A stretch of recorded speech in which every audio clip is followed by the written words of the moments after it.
Λοιπόν, επιτέλους μια νίκη και θα έλεγα έτσι, χωρίς κανένα πρόβλημα. Ναι, γιατί είχαμε συνηθίσει τις φωνές απ' έξω και μας κακοφαίνεται. Αστειεύομαι. Νομίζω ότι αυτό που χρειάζεται τώρα είναι να γίνει μια σωστή διαχείριση.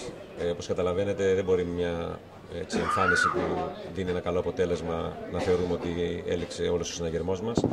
Απλώς δείχνει αυτή η ομάδα ότι το έχει. Όταν λοιπόν κατά διαστήματα παίζεις αξιοπρεπέστατο ποδόσφαιρο και παίρνεις αυτά τα αποτελέσματα που θέλεις, πρέπει να έχεις και διάρκεια. Νομίζω η δυσκολία είναι στη διαχείριση όταν τα πράγματα πηγαίνουν καλά και παράλληλα όταν χρειάζεται η ομάδα αυτή να συνεχίσει αυτή την καλή εμφάνιση. Τελικά και ο Άγιος Χοντάρα θέλει. Όχι, δεν είμαι αυτή τη αντίληψη.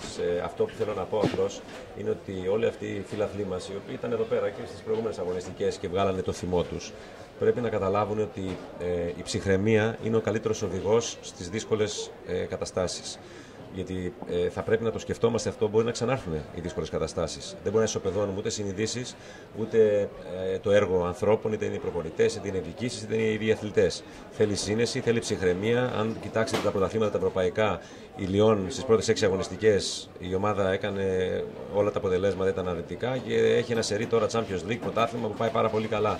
Πρέπει όταν μια ομάδα δείξει ότι έχει κάτι, να δίνει στην απαραίτητη πίστοση χρόνου, γιατί η ψυχραιμία, νομίζω, όπως είπα και πριν, ο καλύτερος οδηγός. Το γήπεδο ολοκληρώνεται σιγά σιγά. Πότε θα είναι έτοιμο, έχουμε κάποια είδηση?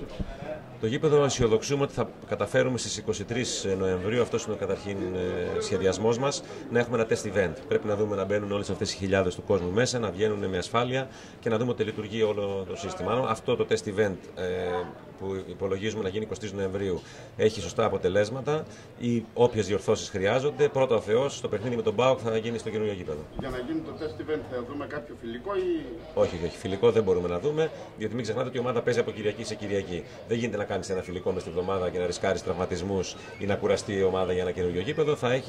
Αυτό που αυτή τη στιγμή προέχει είναι να μπει όλος ο κόσμος και να βγει με ασφάλεια στις κερκίδες. Αυτό είναι που χρειάζεται το test event. Και να λειτουργούν βέβαια όλα τα οι λειτουργίες του γηπέδου. Σήμερα βρεθήκατε εκεί, Πρόεδρε? Βρίσκομαι συνέχεια εκεί. Αυτό έλεγα, ότι πηγαίνουμε σε αυτόν τον χώρο και ενώ θα έπρεπε να τον βλέπουμε και να κάνουμε το σταυρό μας που ολοκληρώθηκε και να είμαστε ευτυχισμένοι, έχουμε πάντα το μυαλό μας στα αποτελέσματα, διότι έχουμε στην Ελλάδα δυστυχώς μάθει ότι οι νίκες είναι το μοναδικό πράγμα που επιβραβεύει την προσπάθεια. Δεν νομίζω ότι αξίζει αυτό για καμία ομάδα, όχι μόνο για τη δική μας. Πρέπει και οι φιλαθλοί όλων των ομάδων να μάθουν να δείχνουν υπομονή. Οι ομάδες όλες θέλουν να κερδίζουν. Δεν υπάρχει ομάδα που θέλει να χάνει. Πρόεδρε, το γεγονός ότι αρκετοί υποψήφοι επισκέπτονται το γήπεδο εν ώψη των αυτοδιοικητικών εκλογών, πώς το κρίνετε?